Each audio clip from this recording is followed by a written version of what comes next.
Okay, so this is our continuation, part 2 of what is archaeology. So another way to look at culture, because again, as archaeologists, we're trying to reconstruct a group of people's culture. It's a complex system of various variables. Okay, and so the big thing is we're trying to determine what people left behind, who they were, how they lived by their material remains. So you have to think in that kind of context. So can you think of things that have remained constant in shape and form since the beginning of our country? Let's say from the 1700s, if you went back to colonial Williamsburg, would you know certain items that still had the same form or function? So think about what those might be. A good example that I like to use is silverware. A fork is a fork, a spoon is a spoon. They might look a little different, but basically they have kept their same form and function over time. So that's really easy for archaeologists. But what about things that have changed shape and form, but have kept the same function? As archaeologists, if we went back to the landfill, let's say from the 1950s, in your own lifetime, what has changed in shape and form but not in function? My lifetime, even more so. The best example that I can think of has to do with recording devices. So in my lifetime, does anybody remember 45 vinyl records? Okay. We went from that to what? 8-tracks, cassette tapes, CDs, and now we have iPods. So the question is, archaeologically, do you think if there were no written records that archaeologists 100 years from now would be able to figure this out? A little bit more complex of a problem, and these are things that archaeologists come up against all the time. Okay, so moving right along, you need to know the 3 goals of archaeology. So you might want to write these down. First goal is to study cultural history, and I'm going to go through each one of these individually. To study cultural history, to reconstruct past lifeways, and to understand cultural processes.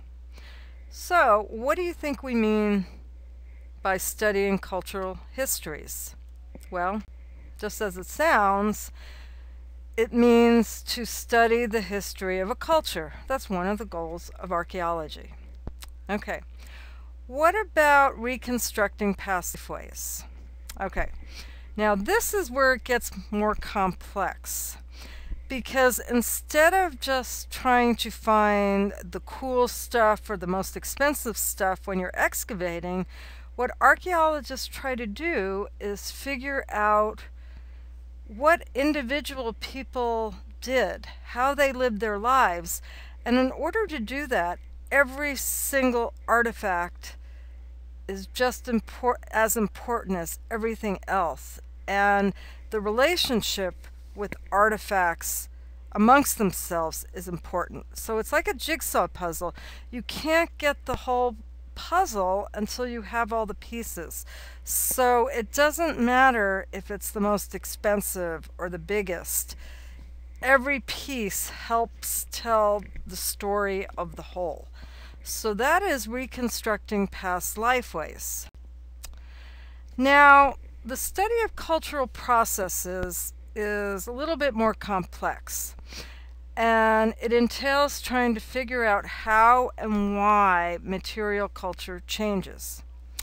So they've actually studied this, and what they did was they found out that there are 3 main ways that material cultures change.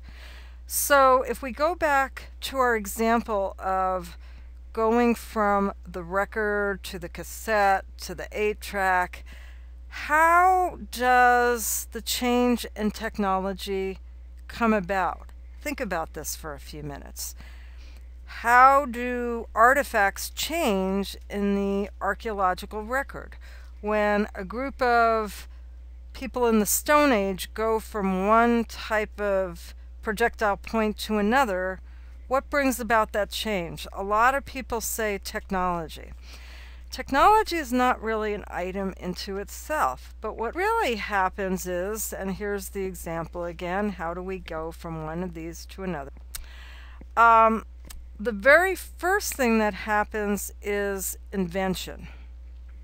Okay, and what they found is that either somebody invents it, and that's one of the ways material cultures change, or the other thing that happens is innovation. What innovation means is just taking the things around you and tweaking it a little different way.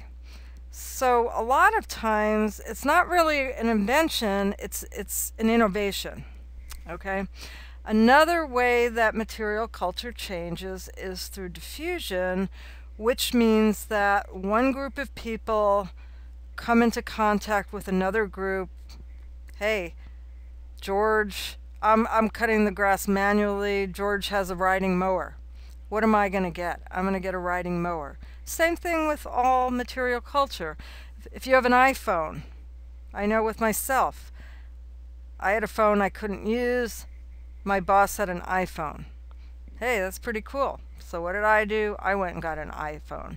So diffusion is another way, and finally migration, which just means one group of people move to another area, bring their stuff with them, the other people think it's cooler, and that's how material culture changes. So there's three ways that cultural processes come about, meaning how material culture changes: invention, diffusion, and migration.